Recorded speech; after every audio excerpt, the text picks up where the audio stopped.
Bonjour à tous, Emilien Chabriac, je suis ORL à l'Oncopole et je vais vous présenter les principes et avantages de la chirurgie transorale sous assistance robotique. En chirurgie ORL, c'est le robot Da Vinci que nous utilisons. Le chirurgien est à une console située dans la même salle opératoire que le patient et que le robot chirurgical. Il a les yeux dans des oculaires qui correspondent avec des endoscopes 3D magnifiés qui sont dans la bouche du patient. Le chirurgien contrôle avec ses doigts des bras longs, fins et articulés dans le fond du pharynx qui permettent donc de faire de la préhension, de la section, de la coagulation. Cela abolit le tremblement et cela permet d'augmenter la précision des mouvements chirurgicaux.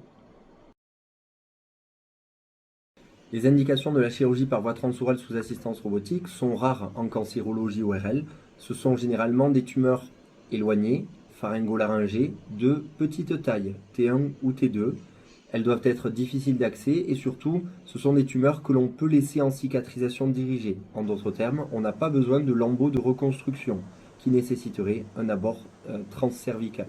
Ça peut donc être des petites tumeurs de l'amygdale, de la base de langue, de la paroi pharyngée postérieure, mais également du larynx supraglottique, tel que l'épiglotte, ou du sinus piriforme.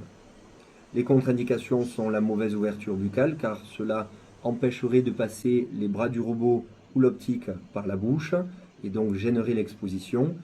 En cas de radiothérapie nécessaire, on préfère faire un traitement médical pur, c'est-à-dire radiochimiothérapie ou radiothérapie exclusive, que de faire de la chirurgie puis de la radiothérapie derrière. Et bien sûr, en cas de lambeau nécessaire, il faut faire un abord transcervical dans la majorité des cas, c'est-à-dire glisser le lambeau de pectoral par exemple, ou lambeau libre, entre le cou et les voies aérodigestives supérieures. Venons-en maintenant aux avantages de la chirurgie par voie transorale robotisée.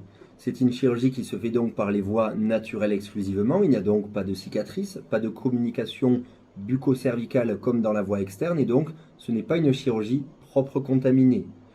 Il y a moins de sections musculaires, on peut donc préserver, comme sur le schéma que vous voyez, la sangle musculaire suprayoïdienne, si importante à la déglutition. Il y a également moins d'œdème et moins de trachéotomie par conséquent. La réalimentation se fait généralement de manière plus précoce, avec une hospitalisation en moyenne qui est plus courte, et la cicatrisation est dite moins complexe. En revanche, le risque hémorragique est présent, particulièrement du fait qu'on n'apporte pas de lambeaux de reconstruction pour couvrir cette perte de substance. Les vaisseaux contenus dans la perte de substance sont exposés à l'air, à la salive et donc à risque de saigner.